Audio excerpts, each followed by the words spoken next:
Bom, então, primeiramente, boa noite para todo mundo, né? Peço desculpa aí por esse atrasinho aí de 6 minutos, mas eu tava na ligação aqui, certo? Hoje é quinta-feira, né? 14 de maio de 2020, 19 horas e 6 minutos. Tem uma galera chegando aí, né? Entrando, certo? Hoje eu vou dar continuidade aí à nossa aula de análise semântica, tá certo? À medida que os meninos forem entrando, no caso, vocês forem entrando, a gente vai seguindo. Então, na aula passada, no caso que foi na sexta-feira, eu falei um pouco sobre a análise semântica, né? Vou dar uma andada aqui, certo? Rapidinho. E tinha falado, né, na verdade, um pouco sobre os tipos de escopo, né? No caso, o escopo na semântica. Para que serve o escopo na semântica? E tinha falado que o escopo, na verdade, ele delimita, né, a estrutura, certo, inicial, pela qual certos padrões, certas estruturas, né, ou as regras que delimitam, né, a forma pela qual o programador ele escreve, ela resolve, certo, dado um determinado parâmetro, dado um determinado paradigma para a linguagem de programação. Então, é aquele ditado, né? Você consegue dizer a mesma coisa de formas diferentes, né? Se mandar vocês dizerem alguma coisa usando palavras diferentes, todo mundo aqui conseguiria fazer. Então, a semântica é mais ou menos isso aí, certo? É a gente repassar a informação e ter o resultado independente, certo? Da forma pela qual ele é estruturado, né? E nós temos falado do primeiro tipo, que no caso é o escopo estático, certo? É aquele que, como a gente também falou, toda a estrutura ela vai ser delegada, ela vai ser delimitada a partir de regras, certo? Então, o escopo estático, geralmente, ele é atribuído, né? Ele é setado em linguagens estruturadas, que tem paradigmas mais rígidos, né? Em relação ao contexto, em relação à tipificação, em relação à hierarquia pela qual a gente estipula, pela qual a gente atribui, certo? Então, o escopo estático ele é um escopo mais tradicional, como eu tinha falado na sexta-feira. Na sexta-feira eu falo bem legal, né? Acho que quem estava aqui e participou, acho que foi uma discussão bem legal. E uma das principais características, né, relacionadas ao escopo estático, que a gente também falou, é a questão do tipo de informação pela qual a gente se delega, né? No caso, pela qual o programador ele delega, certo? Então entendam que o escopo estático ele é aplicável não só numa linguagem estruturada, né? Mas nos paradigmas independentes, tais como orientação a objeto, paradigma funcional, certo? Mas ele segue, digamos, um padrão, certo? Que torne hierárquico essa sua escrita. Então, vamos pegar um exemplo aí que eu também usei na sexta-feira. Se a gente pegar aí uma linguagem tipo Java, né? E Java você tem que declarar os tipos de variáveis, né? Lá em cima. Você tem que declarar o construtor. Você tem que, se você for declarar uma exceção, tem que fazer a abertura e o fechamento e a saída para a resolução daquela exceção, né? Então, tem toda uma estética, né? Uma estética estrutural de código, uma estética de escopo, certo? De padrão, que você tem que seguir para que justamente aquela linguagem ela gere, né? Aquelas expressões que são as instruções e que elas compilem e executem aquela função pela qual o código se propõe. Né? Então, já é diferente um pouco, já entrando novamente em escopo dinâmico, né? Só revisando. Do escopo dinâmico que essa hierarquia ela não é tão seguida ao pé da letra. Então, o escopo dinâmico ele é mais aplicável às linguagens de script, nas linguagens interpretadas, que não há uma exigência, assim, digamos, hierárquica, institucional, para que você tanto escreva quanto leia, certo? A sua equivalência de texto. Então, se você pegar, por exemplo, JavaScript eu nunca programei, né? Então não conheço, mas sou professor de Python. E no Python você não tem essa hierarquia ou essa rigidez, né? Em termos de escopo, certo? Quanto nas linguagens escopo estático. Então você não precisa tipificar uma variável. Criou uma variável, atribui um valor para aquela variável. E o próprio framework, né, que é o virtualizador, que é a máquina de virtualização, ele vai detectar o tipo de dado e automaticamente dentro, certo? Aquele tipo de dado e processa. Então a gente tem essa viabilidade no sentido de execução, né, em termos de otimização e execução para a escrita, certo? Então, ambos os tipos, tanto o estático quanto o dinâmico, eles têm essas características, né? E a gente tinha falado também que, antes de entrar aqui em minhas de referenciamento, ambos os escopos eles têm vantagens e eles têm desvantagens, né? Então, escopo estático, a vantagem é que você tem uma padronização, certo? Então, para extensão de código, para manutabilidade de código, para acoplamento de código, certo? Ele se torna padronizado. Então, o mercado, ele se baseia, digamos assim, padrões comerciais, né? Então, a gente vai criar qualquer software hoje em dia, a gente usa padrões de projeto, certo? Que especificam, né, características relacionadas à estrutura de código, né? E o próprio padrão de projeto, ele orienta a questão de escopo, certo? De código, que não deixa de ser semântico. Então, se você usa um certo padrão para um determinado tipo de escrita, um determinado tipo de projeto, certo? Já vai facilitar relacionado quando você não tem um código desorganizado. Não é que o escopo dinâmico ele seja desorganizado, né? Mas ele é muito assim sobre demanda pela qual a forma que o programador ele cria, né? Então, uma desvantagem do escopo estático é porque justamente para otimização de código, para própria segurança do código, certo? Existe muito uma questão clichê, né? Então, se você pegar qualquer código Java, você sabe mais ou menos a estrutura base, né? Estética, certo? E de legibilidade que aquele código ele tem. Então, é muito previsível, digamos, essa legibilidade do código, né? O escopo dinâmico, a questão de processamento e espaço, ela é uma das grandes vantagens, certo?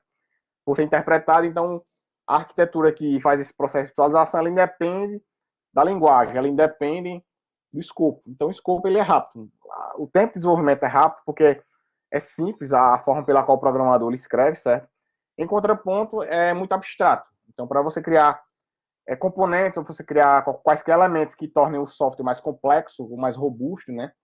Em termos de interoperabilidade, tais como portabilidade, como eu falei, manutabilidade, né? Embarcamento também, certo? Extensão ou inovação e a readaptação de certos modelos. Então, é mais difícil você ver. Tanto que hoje em dia, né, o mercado, ele detém, né, esse padrão mais assim, uma gama bem alta, relacionada a escopo estático. Porque justamente a confiabilidade em termos de construção é melhor, certo? Não sou eu que estou dizendo, certo? É o livro que diz. Em relação ao escopo dinâmico, certo? Então, o escopo dinâmico ela está bem um pouco distante aí em termos de hierarquia e de estrutura para chegar no escopo estático. É importante a gente saber isso, né? Porque em ambos os casos a gente vai precisar uma complementando a outra, né? Hoje em dia, como a gente também falou na última aula, o software ele não é mais, digamos assim, um back-end com uma capinha visual, né? Ele hoje tem camadas, ele hoje tem níveis, certo? Ele hoje tem até dimensões, dependendo do tipo de software que você crie, certo? Como uma rede convolucional ou camadas, e vão ser autônomos. Então, existem programadores, existem projetos hoje em dia para interface de software, né? Para vocês mesmos pagam comigo HC, e na aula da segunda-feira que todo mundo assistiu, né, em relação à interface, já existe linguagem, existe programadores ou projetos só para interface, e ela é exportada, ela é, enfim, desenvolvida como um conjunto de elementos, né? Aqueles elementos eles são autônomos. E os demais níveis que a gente pode falar aqui também, certo? Seguindo qualquer padrão de projeto, que também seguem essa mesma estrutura. Então, digamos que hoje em dia o mercado ele adota uma estrutura híbrida, né? Um modelo híbrido de escopo estático, agregado, escopo dinâmico, dependendo do tipo de negócio, tipo de software que você quer entregar para o usuário, certo? E continuando no assunto, então, tanto o escopo estático quanto o escopo dinâmico, eles dependem, certo, do local pela qual a gente declara, certo, um determinado tipo de referência. E quando eu falo referência, um determinado tipo de instrução, um determinado tipo de palavra reservada, enfim, qualquer tipo de informação pela qual você vai se utilizar dela. E quando a gente tem um ambiente, não é um ambiente de desenvolvimento em si, né, mas um ambiente de instância, certo, dessas instruções, que no caso do escopo, a gente chama esse ambiente de ambiente de referenciamento, que dependendo do local, né, dependendo do paradigma, ele pode variar, certo? Então, do jeito que tem no slide aí, certo? Todo mundo aqui deve ter pago C aí, né? Porque todo mundo pagou C, né? No curso, acho que sim. E quando a gente abre qualquer ferramenta de C, observe que a gente usa um ambiente lá numa classe. Numa classe não, numa janela, né? Você cria lá main.c. Vocês usaram dev, né? Dev C++, eu acho também. Que é padrão, né? Todo mundo usa para aprender. E lá no dev C++ a gente cria um main.c. E nesse main.c você põe lá todo o seu escopo de código, né? O escopo estático. Ele não é dinâmico, certo? Então a gente tem que seguir uma certa hierarquia, como eu falei. E lá você cria toda a estrutura de referenciamento de programação, certo? Então, acredito também que vocês devem ter visto bibliotecas de cabeçalho em estrutura de dados, né?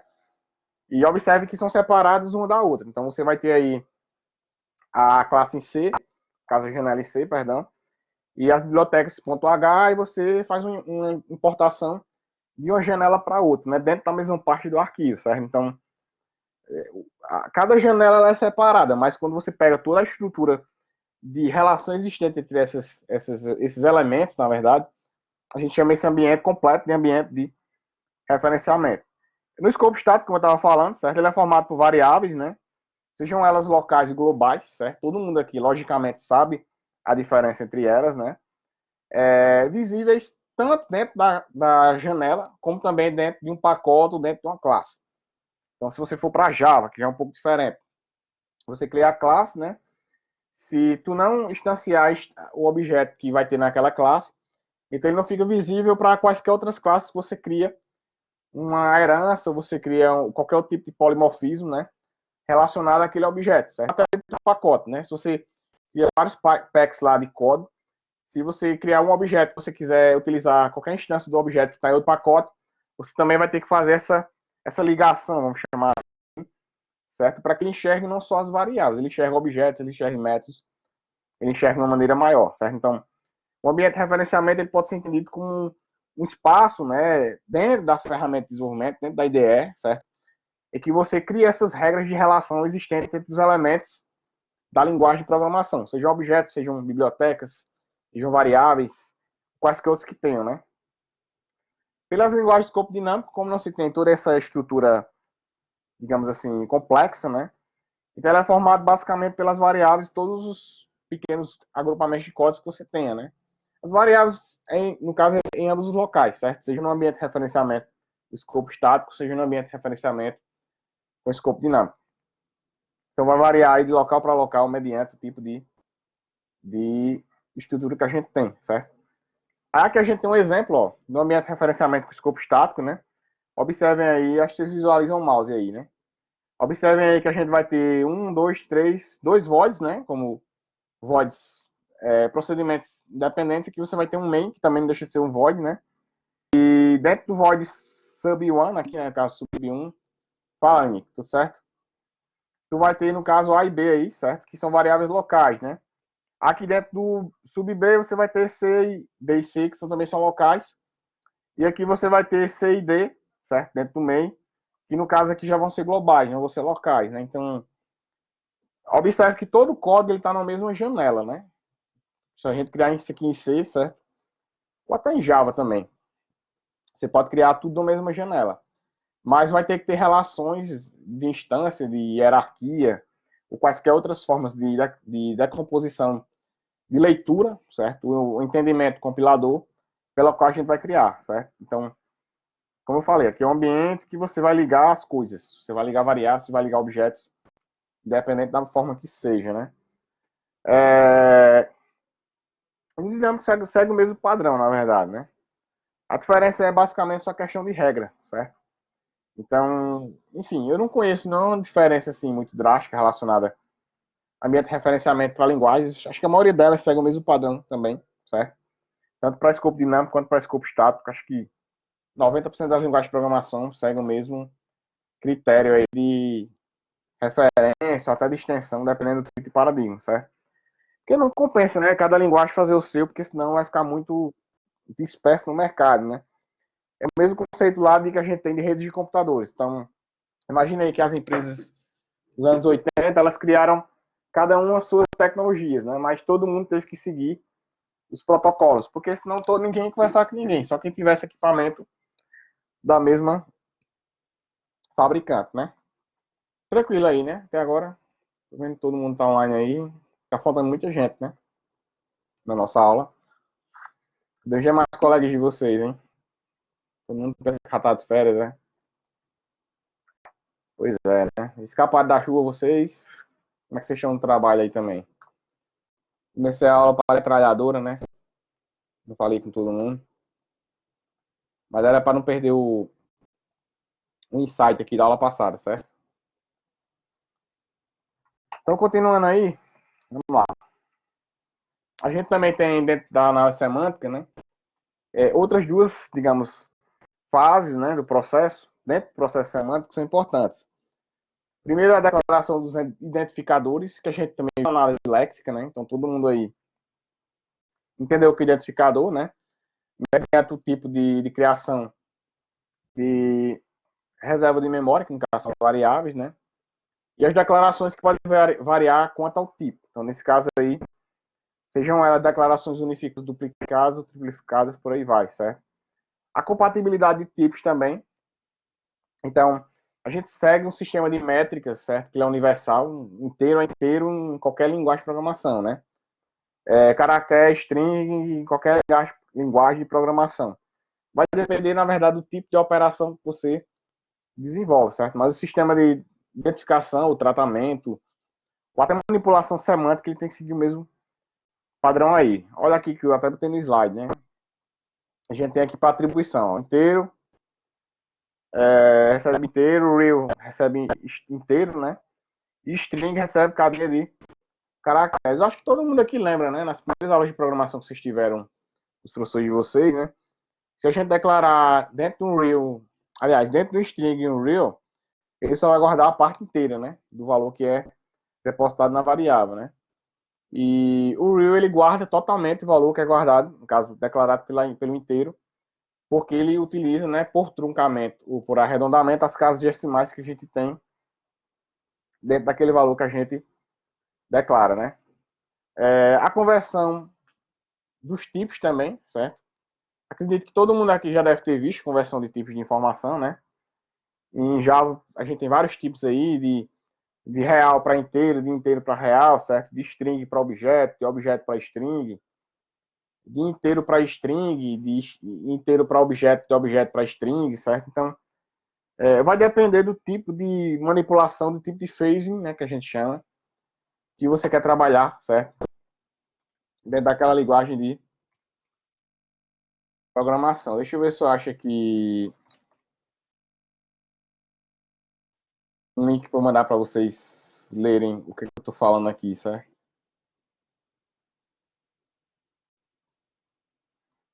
Cadê?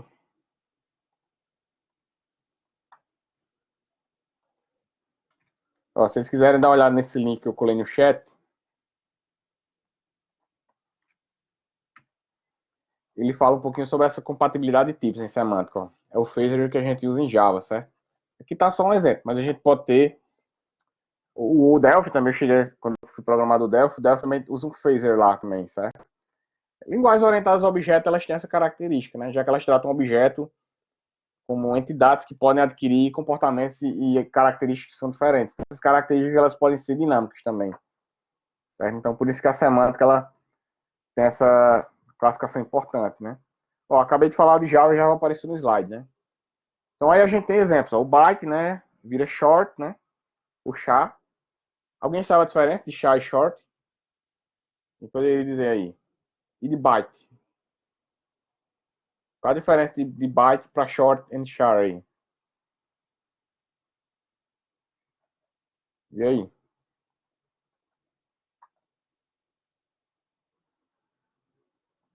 Exato. Char é só um caractere. E byte?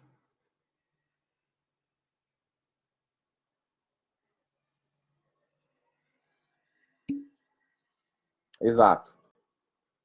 E short?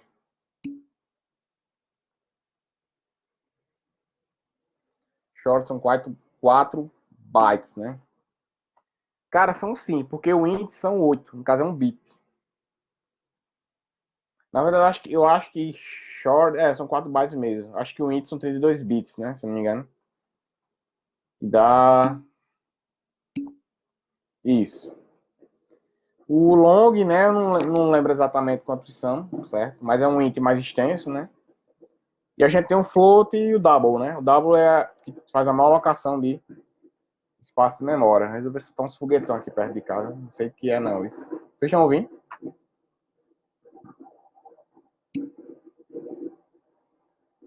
Isso era, hein? É uns fogos de artifício aqui.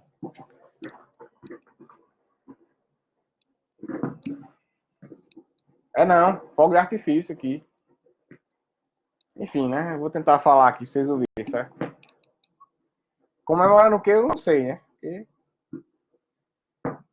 Bom, até me desconcentrou agora, né? Dentro do tratamento semântico também, certo? A gente também tem os comandos de repetição, né? O while booleano, do também, né? Deixa eu fechar a janela, senão não consigo dar aula, não. Todo dia é uma novidade, meu amigo. Pronto, agora sim. Os comandos de repetição, né? O while é booleano, certo? O booleano é porque ele vai ser 0, 1, né? Que a gente tá acostumado, certo? Do while, o if, for também é. É outra coisa que também faz tratamento semântico, né? Expressões e tipos esperados pelos operadores, né? Aí seria mais ou menos a combinação semântica que a gente tem. Inteiro mais inteiro, né? Real vezes real, inteiro mais real, inteiro dividido por inteiro, boolean and boolean. Algum de vocês já implementou alguma coisa de boolean em código? Acho que sim, né? Acho que a maioria de vocês é tratado com ações binárias, né? Ações decisivas aí, né? E no caso, aquela funcionalidade ou aquele atributo, ele vai receber um return, né?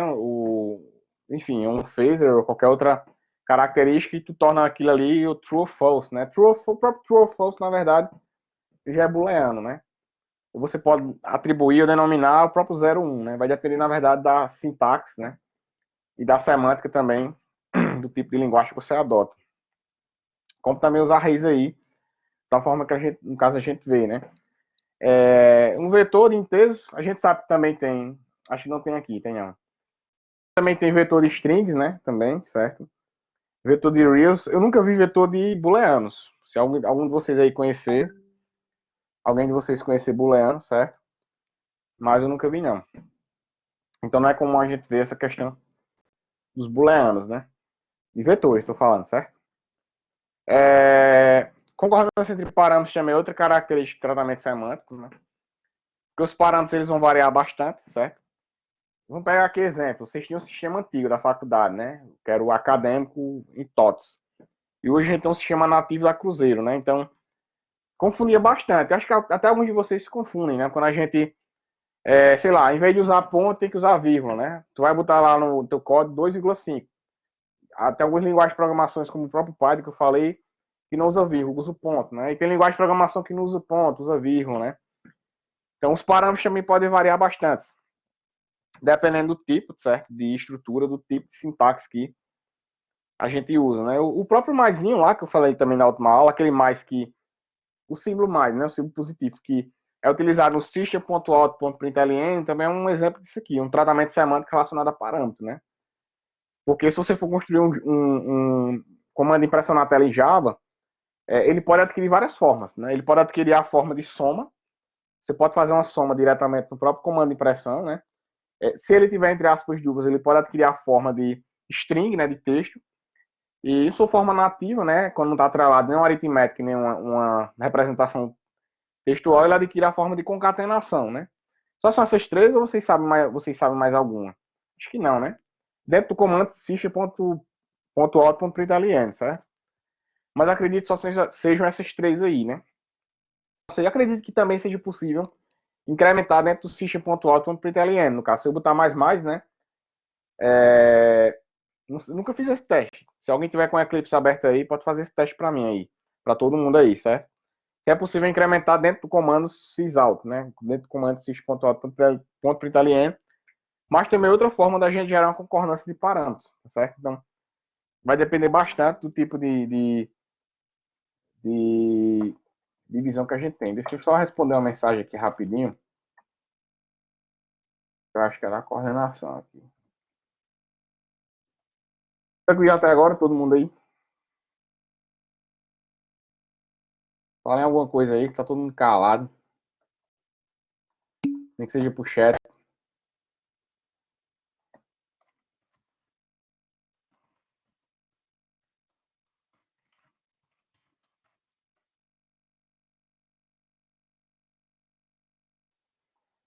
Beleza.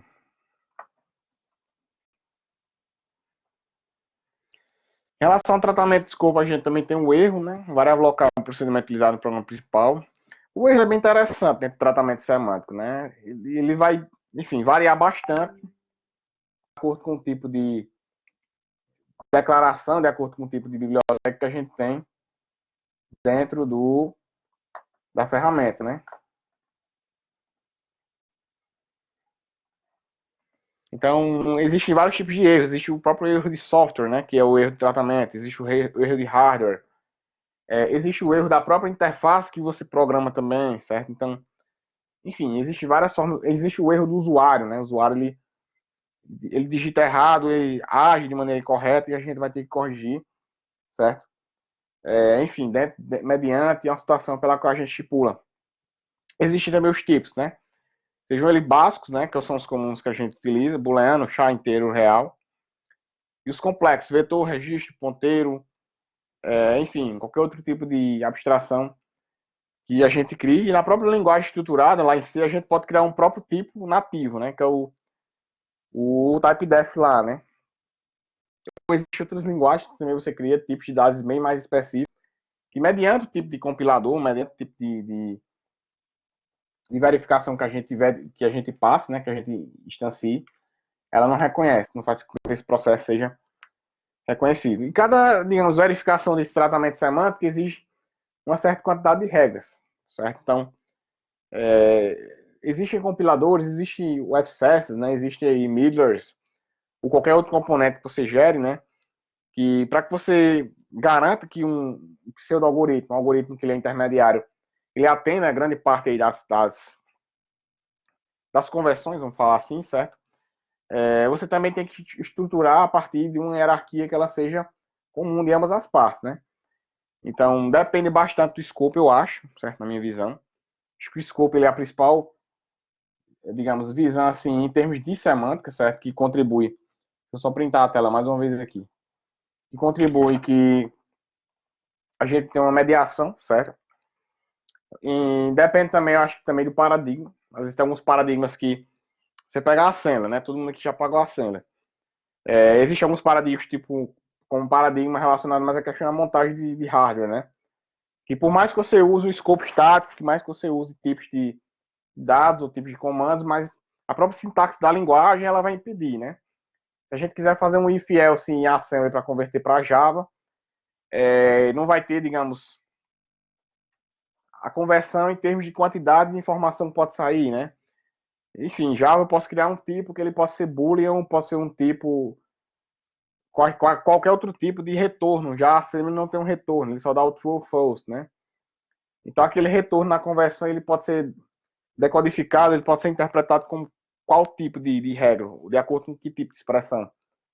Então vai variar bastante, certo? É interessante você ter para uma linguagem que ela tem dois lados, duas formas semânticas, tanto a visão estrutural, né, como a visão que a gente está falando aqui, que é a visão semântica, certo? Quanto a visão sintática, que no caso é as expressões regulares. É aí que a análise sintática ela exige aquela árvore que a gente viu no primeiro estágio, que é a árvore de derivação. Então, acho que o primeiro passo, né, independente do escopo que você adota, é você ter uma estrutura base, né? Essa estrutura base ela pode ser representada para ambas as partes. A verificação de tipo, que a gente também falou na aula passada, ela é uma das principais, se não for a principal etapa aí, certo? Para que você adote ou que você siga a expressão regular, que a expressão regular ela tem um certo sentido, certo? Sentido de que aspecto? Porque por mais que o escopo ele seja totalmente dinâmico, ou seja, totalmente estático, ele varie bastante, certo? Mas você tem que seguir as expressões regulares. Então, não levem a mais que eu vou falar aqui agora, certo? Posso até estar falando uma besteira. Mas vamos pegar aqui um exemplo, certo? Não estou generalizando, estou só dizendo um exemplo, certo? Vamos dizer que você pega um código de Java. Então, Java ele vai ter que ter uma disposição de código bem organizada, seguindo o escopo da linguagem, né? E Python, né? Depende bastante do programador. O Python, por ter essa capacidade de ter um escopo dinâmico, existem alguns programadores que fazem um código um pouco desorganizado. Ou seja, ou o cara faz o código cheio de gambiarra, ou ele simplesmente não adota nenhum padrão de legibilidade. Por quê? É culpa da linguagem? Não. Certo? E quando o programador ele cria esse tipo digamos, de variação demais de escopo, então, sei lá, o cara não declara todas as variáveis no momento. O cara vai declarando sob demanda, que é justamente o que o escopo de dinâmica ele permite, né? Vou criando variável à medida que eu vou precisando, certo? Ou vou reaproveitando variáveis, que isso é o pior que eu acho na minha visão, claro, né? Cada programador tem sua visão. O cara cria uma variável com o nome X, se ela não for instanciada ali, ela é instanciada em local, né?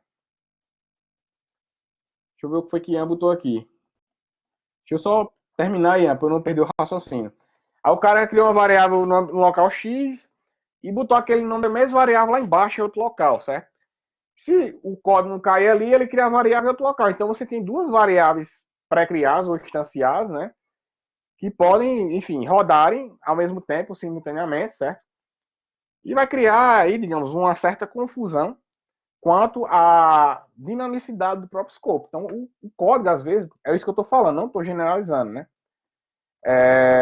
Ele vai ficar com a disposição de legibilidade muito ruim, certo? E não é culpa da linguagem, é culpa do programador, certo? Mas a linguagem, ela permite, certo? Então, é muito relativo. O escopo, ele restringir ou divergir, certo? Ou convergir a padrões de programação, a padrões de software que a gente está acostumado. Aí Ian botou aí, é típico para o alfabeto para uma pessoa ter letra feia. Exatamente, cara. Exatamente. Entenda que eu não estou culpando o Python, entendeu, Ian? Mas eu tô associando uma coisa com a outra, entendeu? A linguagem ela permite que você tenha um escopo que você define da maneira que você quiser, beleza. Mas tem gente que se aproveita, entendeu? Sei lá, você pode escrever uma carta para mim agora. Ou você vai no médico, o médico passa uma receita para tu. Aí o médico vai lá e risca. Aí a gente não entende, mas o farmacêutico entende.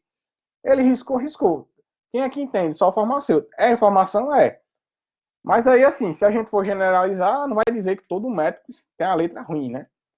Então é mais ou menos nessa pegada aí. A gente não pode generalizar que script, todo script, ele vai ter um escopo de dinamicidade que ele é ruim, certo? Então, uma estratégia que o pessoal usa, né, para que o escopo ele não fique tão bagunçado, certo?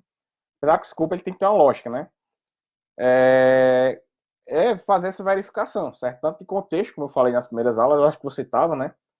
Você é um cara que praticamente não falta aula, então deve estar entendendo onde eu quero chegar.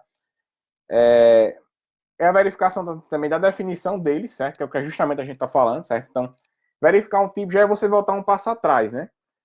Beleza, o escopo é esse. Então, ele está semanticamente livre, né? Semanticamente não atrelado ao paradigma, mas faz sentido que o cara escreveu ali? Ah, faz. Ah, não faz. Então eu vou ter que ler a expressão é quem delega, certo? Dentro do seu alfabeto de entrada, quais são os tipos de operandos e os tipos de operador pela qual aquela linguagem ela cria, certo? Então, só fazendo um parênteses, eu não estou condenando Java, eu não estou condenando Python, certo? Estou só dando um exemplo, até porque eu sou professor de Python. E excesso de liberdade demais pode virar bagunça. E excesso de regra demais pode virar, como é que eu vou falar assim, limitação, certo? Então, não é uma coisa nem tipada demais, nem não tipada demais, certo? É bom a gente ter esse meio termo aí. O tipo compatível, né? Que ele é válido de acordo com o tipo de operador de operante, certo? Então, a gente pode ter essa questão, como eu falei, da liberdade de escrita, mas dentro de uma parametrização comum, né? Nem todo mundo vai criar só returns com ou operações controladas por Boolean, nem todo mundo não vai deixar de usar Boolean, certo? E tem certas operações, tem certos procedimentos que, não sei se também alguém aqui da sala já viu, né? Que a regra de negócio ela tem que ter aquele tipo de dado como retorno. Se alguém souber de algum aí, me dá o retorno no chat, né? Você pega aí softwares da década de 60, né? Softwares de transações de dados, né? Entre servidores, através de redes seguras, né? Você pega softwares de transações de crédito, dos cartões de crédito que a gente tem hoje em dia. Então, independente da maquineta, independente da bandeira, o software, né? O processo de negócio, a regra do negócio, o passo a passo para autenticação, seja normatizado, seja por um banco, é aquilo ali, certo? Então, o cara que inventar fazer diferente, na verdade, possa ser que ele nem funciona, porque ele está fora do padrão comercial, legislativo, né? Porque está a partir de uma lei, certo? Ou até tecnológico mesmo. Sei lá, a gente tem tipos de software, né? Que nem se usa, né? Ian tá botando aí, transações financeiras a gente usa a ISO 8583. Tem um orientando meu, não sei se trabalha contigo, a DIB. Que a DIB tá fazendo um TCC exatamente sobre essa, acho que é um protocolo, né? Esse ISO 8583. Que a DIB fala exatamente isso que eu tô te falando, entendeu? Independente do processo, independente da especificação exata, ele é QA lá. Da especificação, você tem que seguir a compatibilidade, certo? Seja do passo a passo, ou do tipo de informação pela qual a gente retorna. Isso a gente chama de, dependendo do tipo de especificação, a gente chama de coerção, certo? Que é você ou adaptar, ou você criar gatilhos, você criar scripts, ou você criar qualquer tratamento, qualquer exceção que volte para aquele padrão. Que é algo, por exemplo, com umas ferramentas como o Office, né? Tu tá lá digitando o texto, né? Então tu digita a palavra errada e ele tem um leque lá de palavras relacionadas, certo? Que seguem aquela hierarquia sintática que ele subtende que vai ser ela, mesmo que não seja. Ele vai lá e faz uma análise sintática recursiva preditiva. Ele imagina que o usuário está digitando aquilo por conta da frase que o usuário digitou anteriormente. Mas ele só digita aquele tipo de palavra mediante os tipos digamos, de consoantes, os tipos de vogais, pela qual ele também dispõe, certo? Porque eu não posso misturar, sei lá, casa, aí digitei CAS. Aí eu não posso botar CAS e o último A ser um símbolo chinês. Por quê? Porque justamente não vai ter que ser o A que está no alfabeto, né? O que vai estar dentro das consoantes.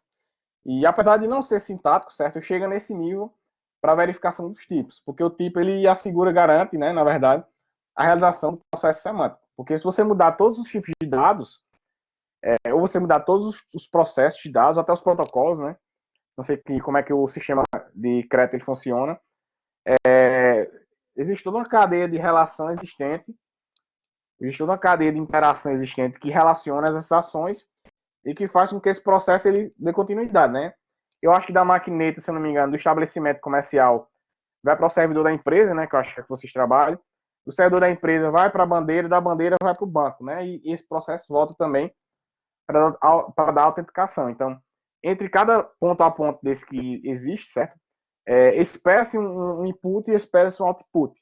E não esse protocolo, que é isso que você mandou. E isso é verificar também no próprio algoritmo, que também não deixa de ser semântico. Então, eu não sei, você pode até falar, mas não sei se cada maquineta ela usa um software diferente nesse aspecto, certo? Seguindo o mesmo protocolo, mas com software diferente. Então ela pode fazer a transação de uma maneira diferente, mas no final tem que gerar um tipo de dado de saída, um tipo de dado de entrada entre as instituições que fazem parte desse sistema de crédito, né? Do pós vai para o processador, da processador vai para pós, também vai para a bandeira. É mais ou menos o que eu imaginei mesmo, certo? Então esse tipo de verificação relacionada à semântica, ela tem que ser padrão. É tipo protocolo de rede, certo? Tem que ter um padrão de saída e um padrão de entrada, independente de como ele é executado, que é o que a sintaxe ela possibilita. Mas o resultado tem que ser o mesmo, seguindo ou não aquela ordem que a gente especifica, seguindo ou não aquela ordem que a gente imagina, certo? Acho que eu vou parar por aqui, a gente amanhã entra tabela de símbolos. São 7h44, a gente chegou em 40 minutos de aula, né? Acho que tá bom por hoje, né? Beleza? Amanhã a gente continua a tabela de símbolos. Isso, amanhã a gente continua a tabela de símbolos. E eu trago uma lista de exercícios pra gente fazer. Pra todo mundo fazer. Beleza? Então quem tiver dúvidas aí, manda mensagem, certo? Eu vou fechar a rubrica de vocês, certo? A coordenação me falou que vocês foram consultados, né, em relação a como é que a gente tá, certo? A gente professor. E, enfim, a gente recebe sugestões, a gente recebe críticas, né? É um processo natural, certo? Um processo, a gente tá adaptando a grade, a gente não tá vendo vocês no dia a dia, certo? E, enfim, se vocês acharem que eu tô cobrando muita coisa, vocês avisam, certo? Se vocês acharem que o rigor tá sendo alto, vocês também avisem. Não sei se no primeiro estágio todo mundo ficou satisfeito com o que vocês me entregaram, certo?